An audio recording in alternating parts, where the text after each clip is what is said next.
Hello everyone, Tom here, firstly saying thank you so much for making last episode's announcement of the next Crowley Time live show such a success. Tickets are already selling fast for the show at London Podcast Festival next month, and it makes me so happy to see it. So we should be launching Link's Gambit in glorious fashion in September. But more pressingly, if you're listening to this episode on release day, the final ever performance of the current Crowley Time live episode, The Depony Contingency, is next week at the Edinburgh Fringe, and it should be a serious hoot. My two guest stars for the gig, Kieran Hodgson and Lorna Rose Treen, have been hoovering up the plaudits for their own shows at the Fringe since the festival began, and I couldn't be more excited to have them along to help me send off this show in true style. That's 7:40pm on Wednesday the 13th of August at the Pleasance Courtyard, the last ever performance of Crowley Time Live, The Depony Contingency. Tickets are moving for that too, so if you're hoping to come along, go to live.crowleytime.com and get booking. That's live.crowleytime.com for all Crowley Time live engagements. Go for it, okay?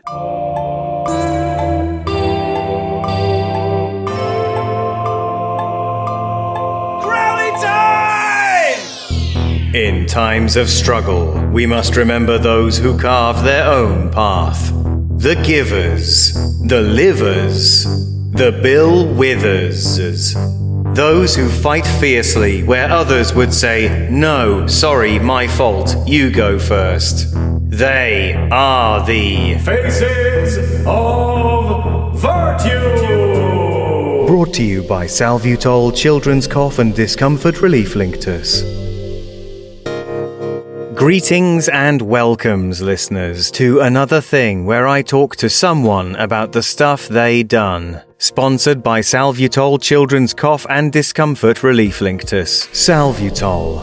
Please, please, please stop vomiting. This time I went out to report live from the scene, having flown over to Northern Ireland, specifically to the town of Kilmegan, where my interview subject, Elsie Bet Bathory, lives. She's been working tirelessly to connect with the young women of the area and help them put something of themselves into a brand new business. Thanks to Meg Henry for putting me in touch with Elsie. Elsie Bet Bathory, hello. Hello. It's really wonderful to be here. Thank you for inviting me into your lovely home. No, not at all. It's lovely to have you also. Oh, well, great. Well, it's been quite an adventure coming here because you're based in Kilmegan. That's right. That's what this place is called. Yes, that's right. It's a beautiful little spot full of wonderful cultural history, natural history, somewhere you can really put down roots. Quite a lot of standing stones is what I saw locally. Yes, some of those we're not quite sure the reason, although the fairy tales do say they were portals to other worlds, so don't lean on one, you know. Make sure to just avoid be that. Careful. Oh, charming. Yeah. Great. Well, no, it's wonderful to be here in your lovely home. It's quite an old home, isn't it? It's got a real, bare brick kind of feel to it. It's also, it's not often you see more than one crossbow on the wall of a home, but it does add a real sort of countryside, authentic rustic feel. No, I am a bit of a hoarder, I'll tell you that. And I do like an antique shop. Yeah, I think Kilmegan could really do with maybe a little torture museum. I'm trying to work on a bit of a torture museum potentially as well. So I think there's a lot of opportunities for development in this town for sure. Yeah, and if you did start one, you'd have the beginnings of a really great exhibit right in here. Yeah. But when I just talk about the collection of weaponry, impressive though it is, it's only part of what we're here to talk about. In fact, it actually, you say that it's quite a remote and rustic and an old-fashioned kind of part of Northern Ireland, but it was surprisingly easy to get here, because it was just a short flight from London to Belfast, and then a hire car most of the way. Drivers said he wouldn't take me beyond the point about 3 streets away from here. Was saying no, not there. I don't be going there. No, and said you'll have to walk the rest of the way. And I actually then managed, for the next block, I got a lift from a man with a horse, but then even he said no further than this, and then. But after that, it was just a couple of blocks of walking, and I was here. Okay, you wouldn't happen to have the names of those men, would you? Because that surprises me. Because I'd like to think I'm quite involved in the town and a very friendly, approachable person. So I'm sorry that was a little bit harder than maybe it should have been. But yeah, so you, as you say you're a friendly presence. You're a very involved presence locally, and just for the listeners at home, I mean, you're a very. You've got a very sort of open expression. You've got a very friendly face, ruddy cheeked. Very very hale and hearty, and it's nice to see. So yeah, I wouldn't have said anybody would ever feel intimidated, by you if they were to meet you. I think people would find you a very friendly, warm person. Thank you. Yes, I thank you for stroking my vanity a little bit there as well. I think that I'm definitely older than I appear. Speaking of which, before we get into the meat and potatoes, so to speak, of the what we had to talk about today, why don't we talk a bit more about that routine then? So you say you take care of yourself. Do you have an exercise regime or? I would say there's a few things in the mix there. Yeah. I'm very into my local remedies, and sort of making sure I'm sourcing any sort of skincare products or any of the food. I'm into organic food. Oh, I see. Yes. Very I like artisan. I love anything with the word artisan at the top. Honestly, absolutely. And I mean, but obviously, what we're going to talk about later, I think I think that the skin is the largest organ in the body. Well, that's true. That is a fact. That's just a fact. And I think I've been quite passionate about, making sure that I take care of that. And I do have quite a regimental regime.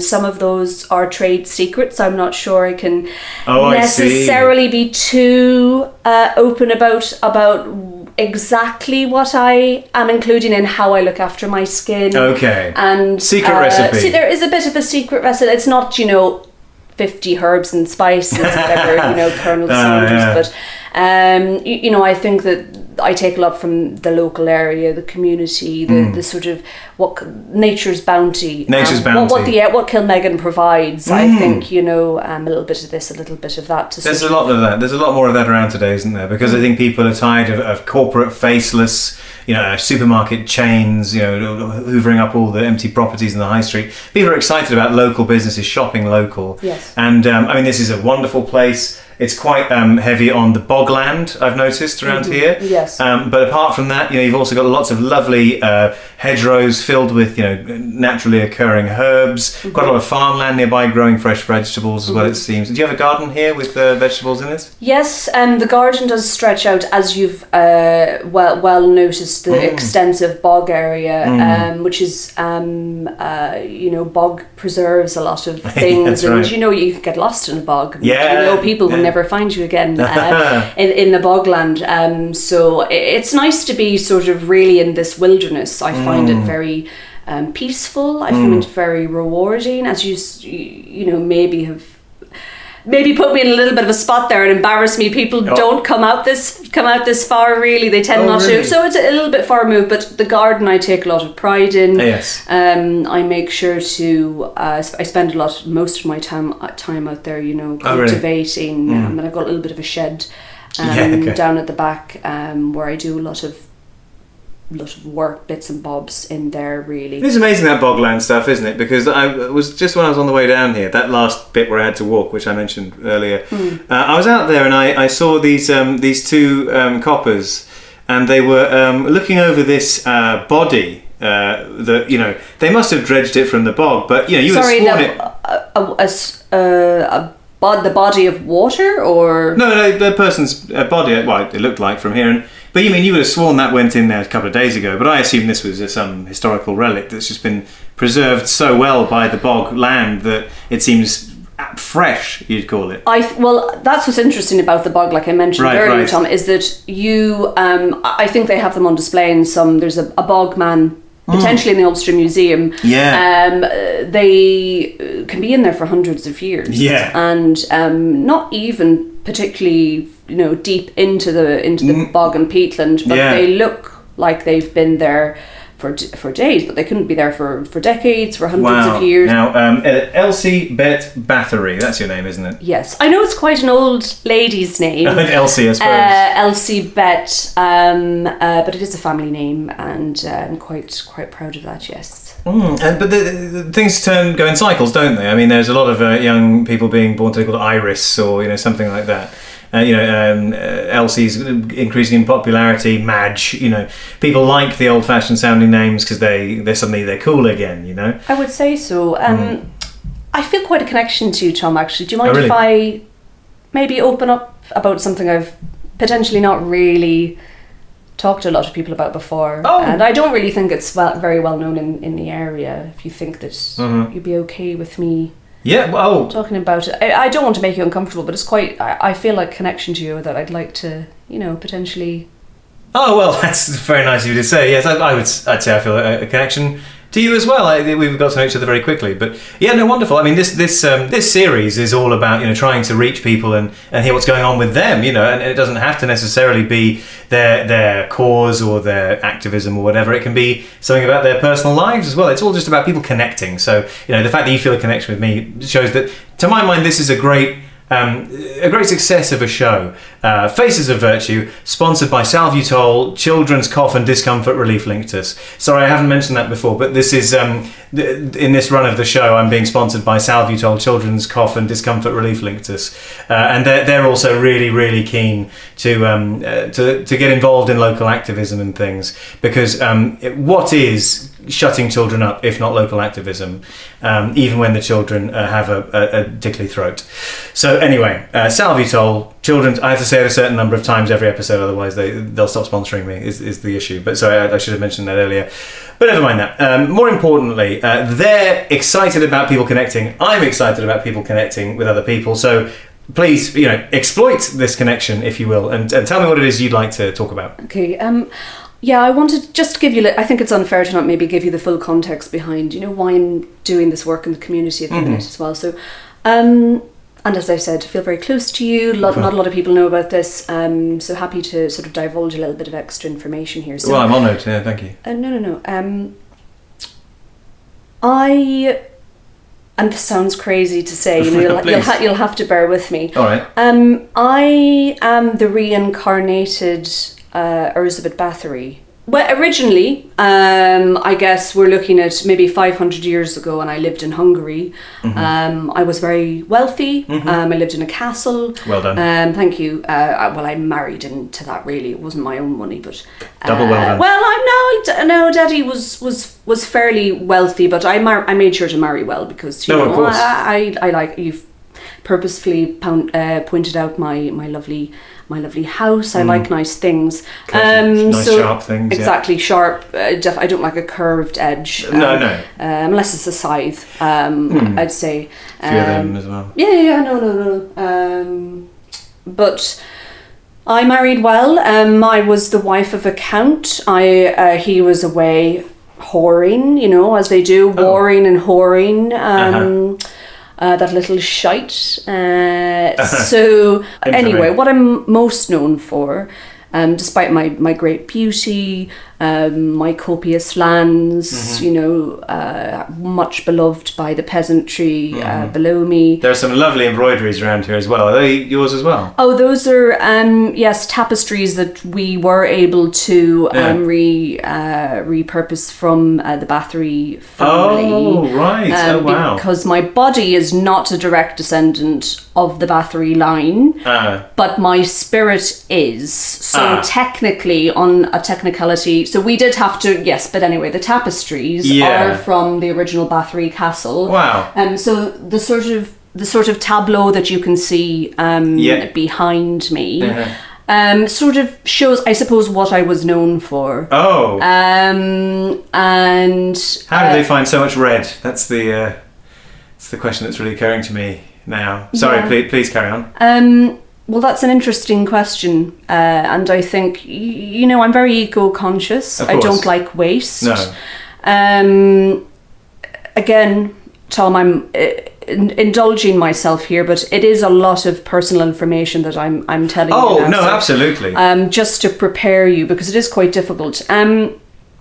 I was most known, and again, a bit of a feminist icon. Oh, right, yeah. I think I hold the record. Slay.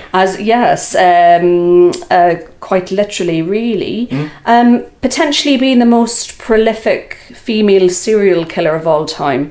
Oh. And that was a bit of a double-edged sword. Like those ones over there on the wall. Of course. I have them all. Every type of pointed weapon, I do have at least one of them. I can believe it. I can believe it. But it's not something I'm proud of. I was involved in a few unsavoury things. I think a few girls in the local area went missing, and I did sort of overstep the mark a little bit. Yeah. I was very vain at that time. I was very young. Obviously, my spirit is 500 years old at this point. I've matured a lot. Well, I don't want to sound reactionary here, but and obviously we're talking about a different time, aren't we? When did your previous body pass away? That would have been 1614. Right, quite a while then. That's quite a long time. Yeah. It was a very, very different time. But I would say that kind of behaviour you described is the sort of thing that could get you cancelled today.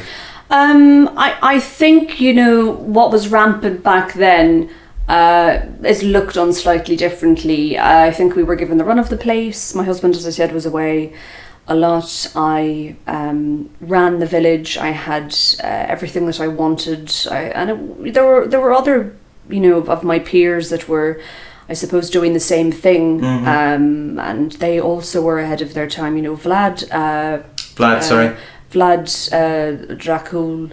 Vlad the Impaler, maybe, Another famous Irishman really took on that. Of course, yes. That sort of story. Yeah, Bram Stoker. Vlad was into the same sorts of things. I don't think he was looking at it more from a wellness sort of angle, like I was, because that was the main impetus. Oh, really? For you even back then? Yeah, for the path of destruction I left behind was very much my own wellness was at the forefront. I don't know why Vlad was really up to that, but very much so could not get away with that now, and rightfully so. No, I think people have a lot of questions. Rightfully so, I think so. Anyway, so you've so that's all in the past for you. You've rehabilitated yourself. You're not interested in that kind of systematic slaughter. Of course, of young women anymore. No. But so you said before that it was a wellness concern for you back then. It wasn't sustenance. It wasn't malice. No. It was all about. But what form? How did that manifest itself? So. Is it what's on this tapestry here that we're seeing? Yes, just to take you back to the tableaus in the tapestries. But talk us through what's happening in that image there. What became of these women that you'd bring home? You pointed out rightfully the amount of red in the tapestry. And really what I was up to back in the day was well-being focused. I was a very beautiful woman. I feel like a beautiful woman now, although I'm not sure the O'Shaughnessy line has done me as good as it could have. Well, again, I hate to hear you talk yourself down, but sorry, please do carry on. Thank you. It's hard to say out loud. It's just hard to say, to put it straight out there.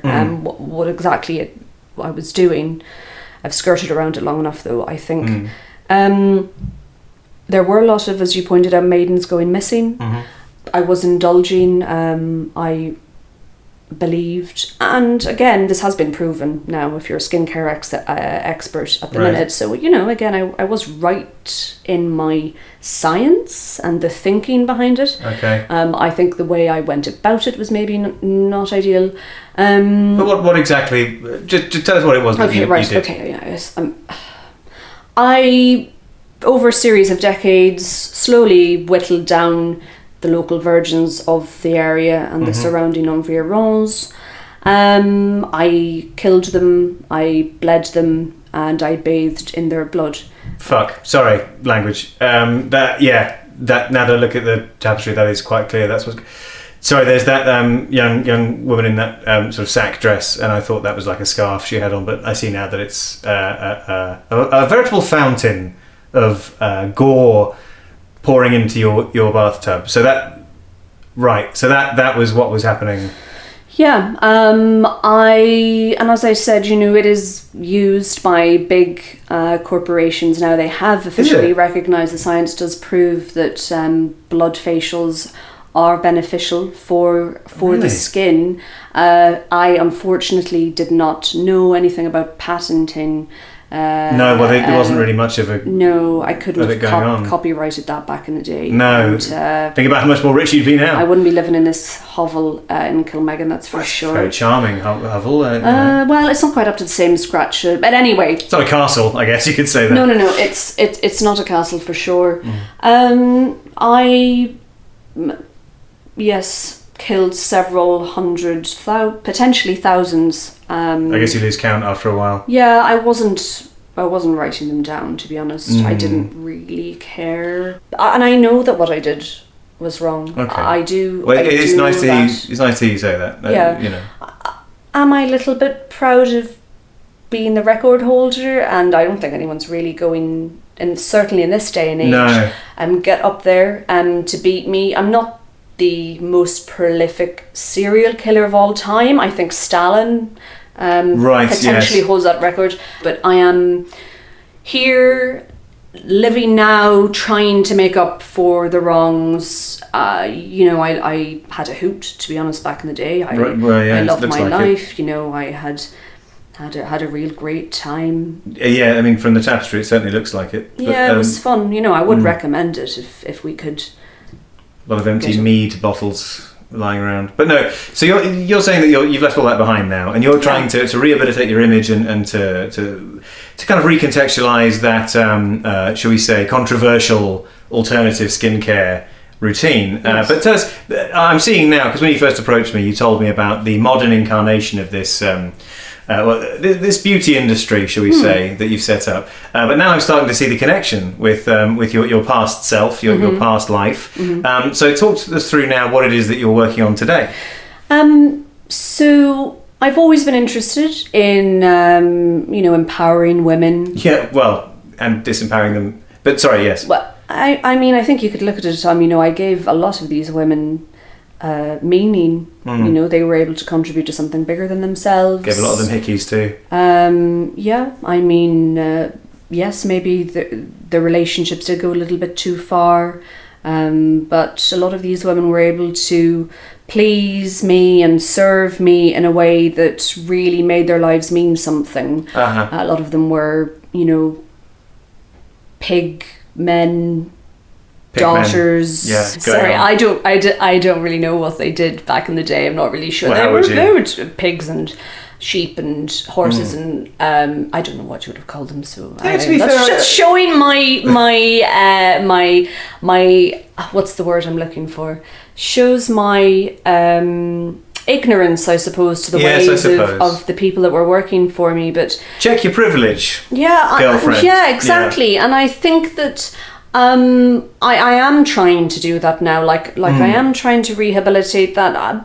But I think that back in it was special what I was doing. Very special. And I'm trying to capture some of that now, but in a way that's more attuned to the day and age that we're in. Yeah. It's ethical. This is what we've been talking about. I mean, this is what you mentioned before, is people are more than ever, people are interested in buying local, shopping, small batch rather than going to these big chains of shop. No, you might be thinking chains like the ones that I see strung up over on the wall there. They're lovely, aren't they? Don't look at them though, they need a polish, or they haven't had any silvo on them in ages. Certainly a lot of stuff encrusted on them.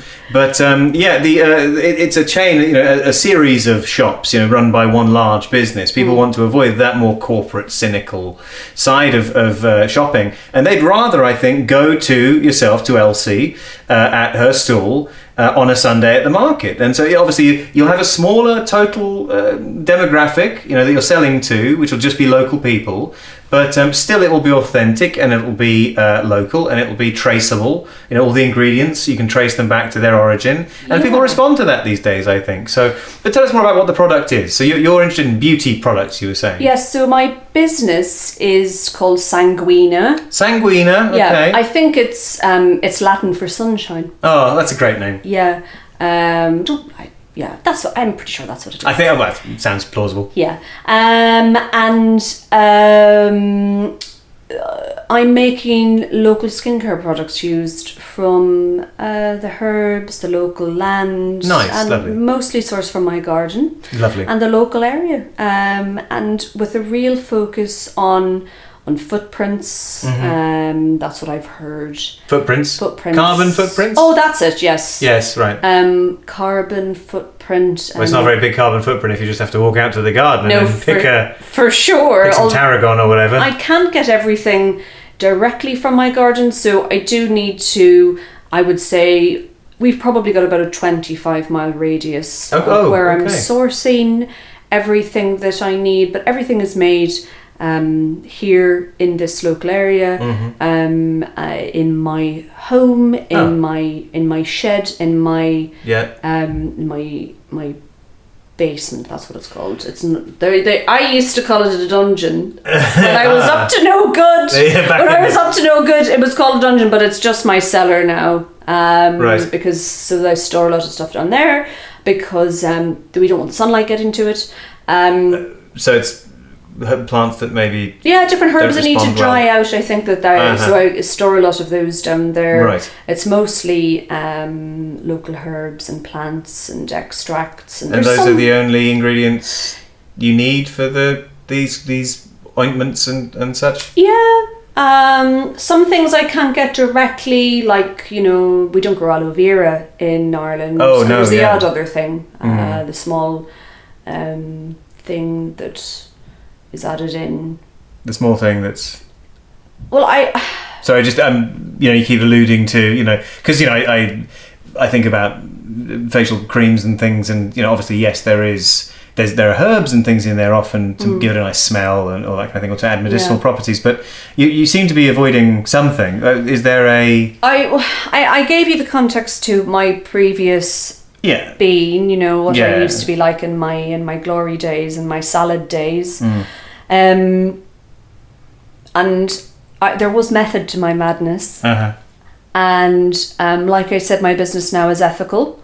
Good, I'm speaking to you now as a way to both, market my business a little bit, do a little bit of publicity. But also I need more support from the wider community and the local area. And that is because, if it ain't broke, don't fix it. I am including the blood of local virgins in these wellness skincare products as well. But it's all about consent these days, isn't it? I'm making sure I'm on the right side of history this time. So sorry, in what way can you possibly do how are you securing this blood? So there is a lovely girl called Laura. She is currently alive. Yes, of course. Oh, thanks. She's currently supporting my work. But she has had to take a bit of a break. She has developed anemia. We were following things to the book. We were making sure she was, not giving me too much of her own blood too frequently. She was taking care of herself. But sorry, so just this one girl. Yes, I mean it is small batch products. I'm not overproducing. How many jars are you getting out of Laura? Jars is a bit of an over. Vials, I would say. Vials. Small ivory vials to really, get the sort of keep that blood as pure as possible. There is a very small amount needed. It's milligrams that we're thinking about that's needed per product. So we were making. I'm not fully immersing myself in the blood of the virgins like I used to be. Of course, no. It's very small amounts, even less than you. Like, wouldn't fill a blood bag. You'd give more to Craigavon Area Hospital than you would. I suppose when you put it like that, people do donate blood, don't they? Usually to save lives, not to make people's skin look nicer. But who's to judge why? Well, it is a multi-million-dollar business now, Tom, including blood in, and I feel like I've missed. I feel like I need to get what's mine. I feel like I was the first one to come up with this. I didn't have everything at my disposal, like, you know, your Pfizers and your Johnsons and Johnsons do now, and your La Mers. No. When you think about it, if you had done back then, I mean, you could have wiped out every young virgin woman on the planet, and you know, really started to make some bank at that point. I said it was all about consent. Yeah. You know, they're paid an equitable wage. Yeah. You know, I am very aware that, you know, women are not getting paid the same as men these days. Yeah. So I make sure to pay them, you know, at least minimum for their time as well. And, you know, they cover And if you expand the expenses. business, maybe like London Living. Yeah, and Laura's getting free board in right. her home as well. You know. Is she in now? Is she? Yeah. I think she's just probably doing some cleaning in the cellar. The cellar, right. Cellar. So she's down in the cellar right now. Yeah. Right. Okay. Well, this has. When you said you were involved in local women's activism and that you were helping to spread the efforts of the local female population, this isn't. It's not exactly what I had imagined, but I mean, how different is it really from giving blood? And sometimes, you know, in America you get paid for giving blood, don't you? And so maybe it's no different from that when you really look at it. I wish I could say that I could pay everybody. I have to be honest. Right. At this point in my business, I am looking for volunteers. I'm asking for, you know, support from my local community to help build up a local business run by a local woman, and you know, really work on the brethren and circle of women in the area. But as I said, I'm only looking for people that are healthy, that are willing to give me and support in this small. I will be able to give them a small, you know, share in the business as well. Shares, that's nice. You know, so I've tried. I guess you could say you're already putting them into the business. You know, they're blood, themselves, sweat, and tears, and quite literally other bits and pieces. Well, that's great, and. Of course, if anyone listening now really does want to come to Belfast to live in a cellar, what was the word you? Currently, I only have space for Laura. Okay. And you know, I'm more than happy to take you down there, Tom. No, that's absolutely fine. Laura, are you busy, love? She's probably gone for a wee nap, I'd say. Probably needs it more. I don't know. Do you want me to take you through any of the products themselves? No, that's fine. And in fact, yeah, I think I've got all I need. Sure? So yeah, absolutely. Well, people can have a look at my website. I do have a website. Oh, great. What's the address for that? It is sanguina.ie. Okay. So they can have a look at. Laura's very handy on that as well. She's been able to. She's your tech whiz. Yeah, we've got Wix.com has helped me set that up. Right. Apparently, I don't know. Okay. But we are also down at the local market in Kelmegan every other Sunday. But like I said, can I give you my final elevator pitch, if that's all right? Oh, for sure, yeah. Yeah.